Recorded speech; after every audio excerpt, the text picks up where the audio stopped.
Hey everybody, ronarray here, and I always appreciated relaxing builds where you don't need to click too many buttons and just walk around. Even better if such build can clear all content in the game, including tier 4 bosses. One of such builds has always been minions. So in this video I want to showcase my in-depth Chaos Minion Infernalist build guide, explaining all that you need to know to build it yourself and kill stuff by just walking around. Since other minion builds have some issues with bossing, I will explain how we can multiply our single target damage with pretty basic and common rings. So in this Infernalist, it can be decent against tier 4 encounters as well, even if it takes a little longer to get them down, approximately like 40 to 50 seconds for tier 4 Zasht without too expensive gear. But the main thing where the build excels, it is a relaxing and chill mapping, since you can just loot while your guys are sweeping all the place around you. I'm also going to cover Infernalist with Lich question, so check out timestamps as usual and let's go. So let's start with covering the gems. Our main skill is going to be Skeletal Storm Mage, which is pretty obvious. That right now is one of the strongest available minions, and Skeletal Storm Mages will be able to showcase a very decent damage in almost all cases. It's also pretty important to get a quality on that gem, because that way your minions will have 20% of their maximum life as extra maximum energy shield, and it's going to boost their survivability significantly. And for Skeletal Storm Mages, they're going to use Arcane Tempo, Feeding Frenzy, Minion Mastery and Lightning Mastery, together with Master. Most of those supports are pretty obvious, however, I want to cover a few additional questions. First off, Master is probably the most important gem right now, because it will give us 7% more damage for each different type of persistent minion that we have. That way, we can stack as many types of persistent minions as we can just add to the build, and that way we will be able to maximize the damage from our Skeletal Storm Mages. Since we have more than 10 Storm Mages, losing each mage to get one other minion is going to improve our damage, and on bosses we will have 20 mages. That way, Master is making it just a very good bonus, and I heavily recommend it to use it in the most cases. Also for bosses, I recommend to use Execute and just swap Execute in replacing Lightning Mastery or Minion Mastery. So for bosses, I'm moving Minion Mastery here and Execute to Skeletal Storm Mages. That way it will be much easier to finish off tier 3, tier 4 bosses if you're going to fight them. If you're not fighting them and just like playing mobs, I recommend to run Minion Mastery instead, because that way you will do more damage in general. But I feel like Execute is a pretty cool bonus, and it can help a lot with single target in some particular situations. Most of the fights against single target in that video been filmed with Execute because it's providing a very big bonus. And since we are playing Master, we will try to stack as many skeletal minions as we can. I'm also going to showcase how we can have 20 Skeletal Storm Mages on bosses, but for mapping I'm just using 14 of them. I'm also using Summon Infernal Hound because it's also a minion and it stacks pretty good with Master. That's one of the reasons why Infernalist is a good pick. For Summon Infernal Hound, I'm running Loyalty, Culling Strike, Maim, Heft and Fire Mastery. Most of those are pretty basic, and there shouldn't be a lot of questions. Another interesting part right here that your Summon Infernal Hound will receive additional slots for gems when you're leveling up.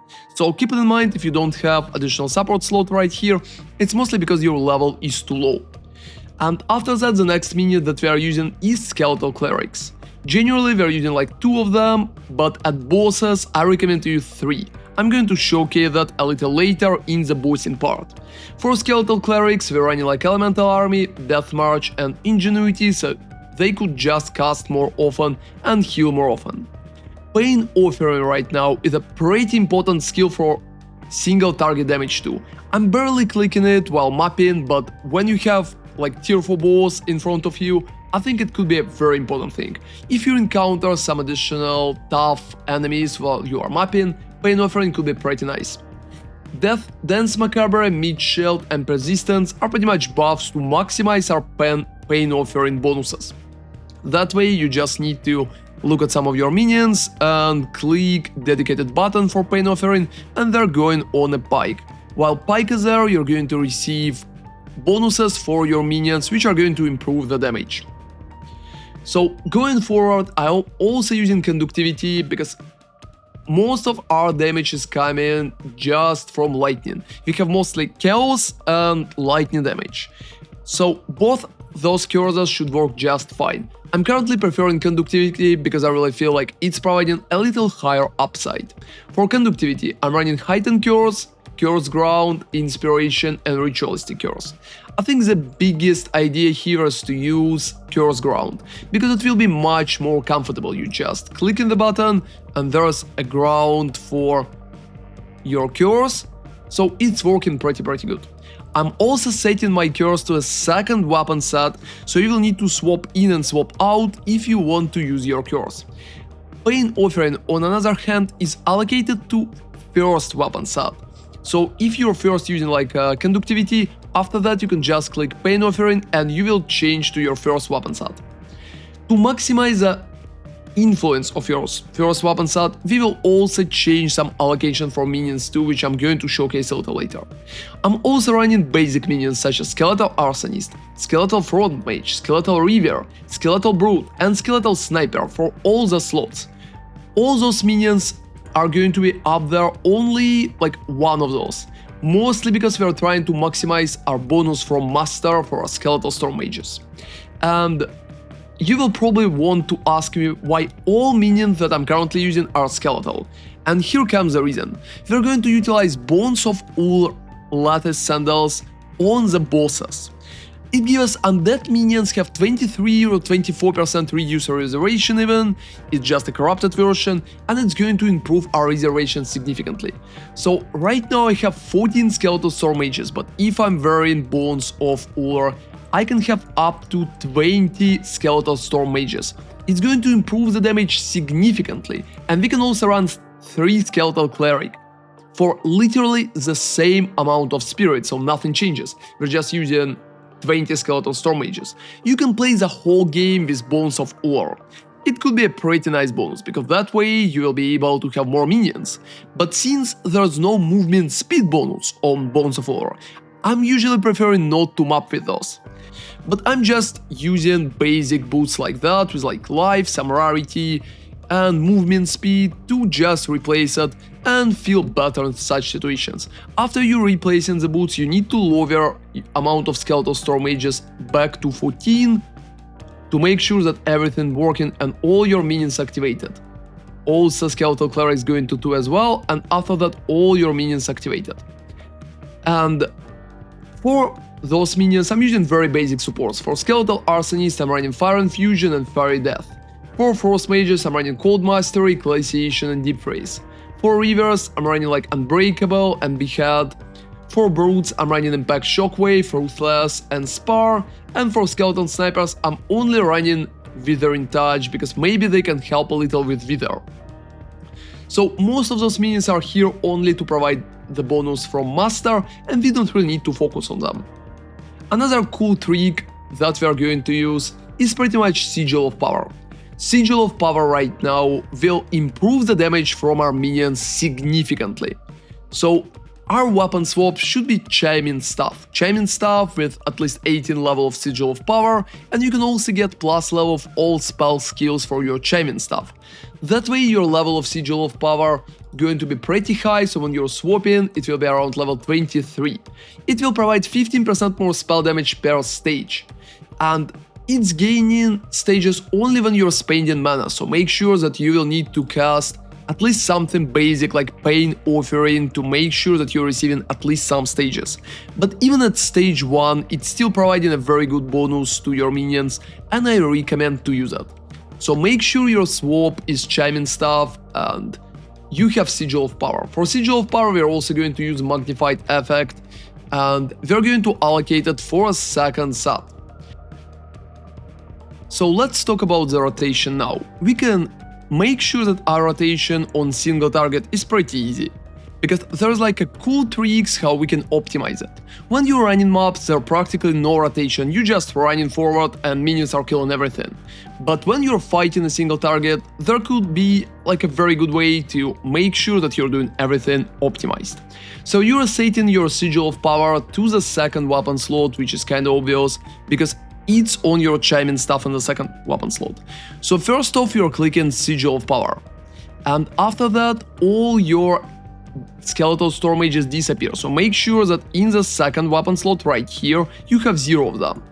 After that, when you click Sigil of Power, you can also click Conductivity. Conductivity should be set to the second weapon slot too. After that, you can still have minions, but not good minions, so skeletal mages are not there. And you can click Pain Offering on your bad minions, making them go on a pike. That way you will be absolutely sure that none of your good mages will be piked when you're clicking it. So first off, you're going Sigil of Power, after it you're clicking Conductivity, and after that you're clicking Pain Offering. And right now, Pain Offering, which is set to your first weapon set, is going to move your weapon set to first, and your skeletal mages are going to immediately appear. And none of them will be on the pike. So when you're just clicking the pike, when you have all your minions right here, there's a big chance that some of your mages will go on the pike and will be unable to attack. But if you're using that proper rotation, so first off you go like Sigil of Power, after that you go like Conductivity, and after that you go Pain Offering, that's just perfect because it's moving you back to the first weapon set. That way you will ensure that none of your good minions are going to be on the pike, and you're immediately going to receive your mages and they will be back with you and will be able to attack the boss. Another interesting question is why I'm not using Elemental Focus in the build. Currently Elemental Focus can give 25% more elemental damage, but supported skills cannot inflict elemental elements. Generally people using it because they think that arc from Skeletal Storm Mages cannot shock anyway. But as you can see in my fight with tier 4 King in the Mist, for example, the boss is shocked, so it seems like arc from Storm Mages are pretty much shocking enemies just fine. That way I prefer not to use Elemental Focus, because if you will compare Minion Mastery, which gives around 11% of DPS, against Elemental Focus, which gives only 13, I think the difference in 2% is worth to re-pick for Minion Mastery to make sure that at least sometimes enemy will be shocked. Now let's talk about the items for the build, and the whole set is very simple. We're going to use Strange Timber Spike Club, mostly because +2 level of all minion skills is a very good bonus, combined with +30 Spirit. It's going to make our life significantly easier and will help us to stack even more Spirit compared to other alternatives.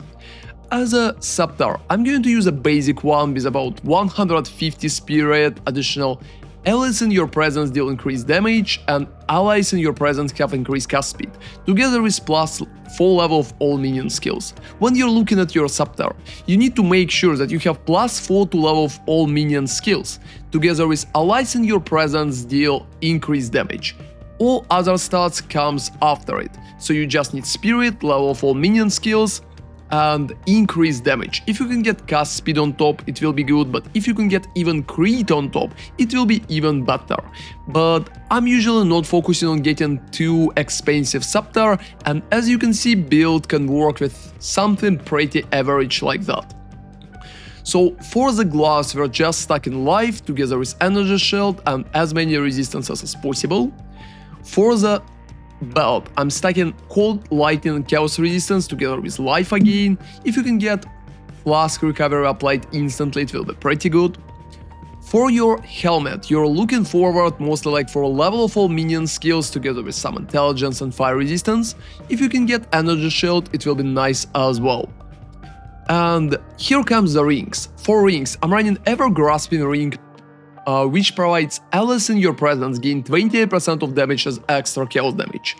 It's boosting the damage of our minions significantly, up to 30% in some particular cases, especially since we can get Wither in. So in that case, I recommend to run double Ever Grasping Ring.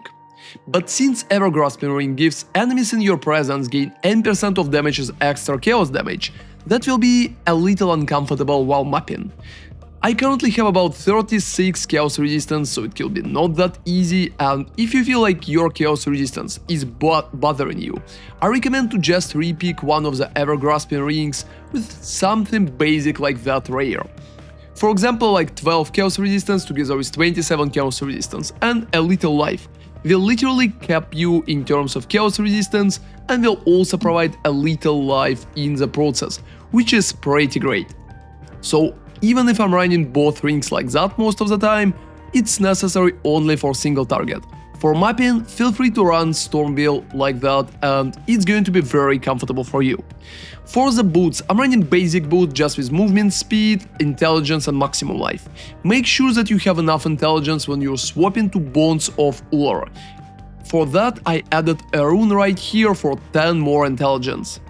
And Bones of Ulor, you just need to get undead minions have more reduced reservation, like 23 or 24%, should be useful for you in almost all cases. Those shouldn't be too expensive, but even basic one with 20% reduced reservation, it still will be very good against a single target. So talking about Amulet, I recommend to get like a little rarity here, spirit and level of all minion skills. If on top of it you can get like resistances, it will be just perfect. Finding such amulet shouldn't be too hard. And I recommend to allocate Right Hand of Darkness, because that way our minions will be able to inflict Withered, and since we are buffing almost like 30% from each ring and 60% of damage as extra chaos in general, Withered from Right Hand of Darkness is heavily recommended to improve your damage, so you always should be around 10 stacks of it.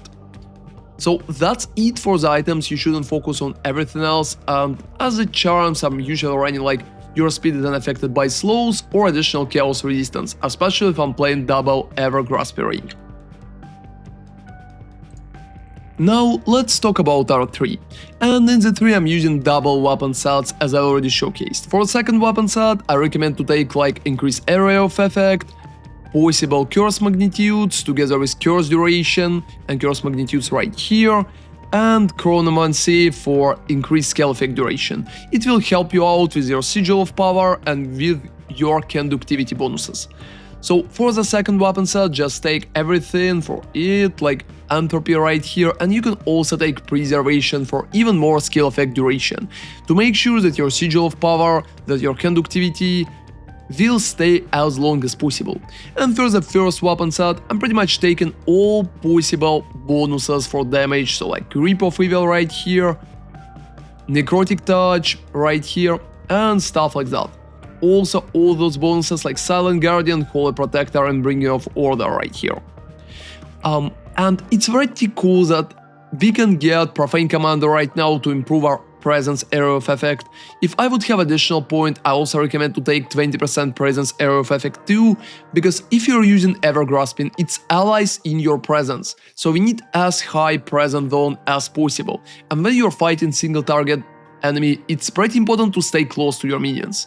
To make sure that we're regenerating our energy shield properly, I recommend to take Convalescence right here with full set, and also Dependable Ward right here too.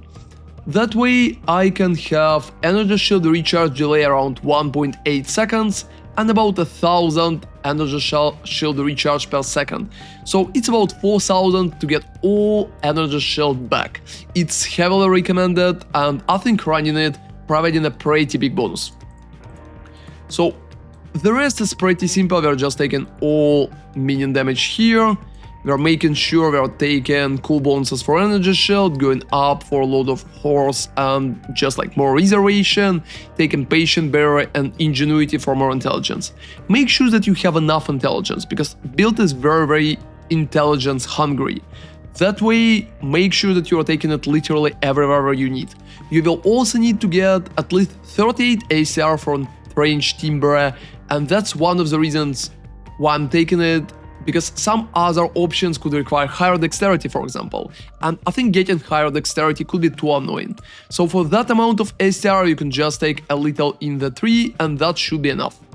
I'm not taking Growing Swarm right now because I don't really believe it's worth the points, but if I would have more, it could be recommended to take it too to improve how well your Clerics are working.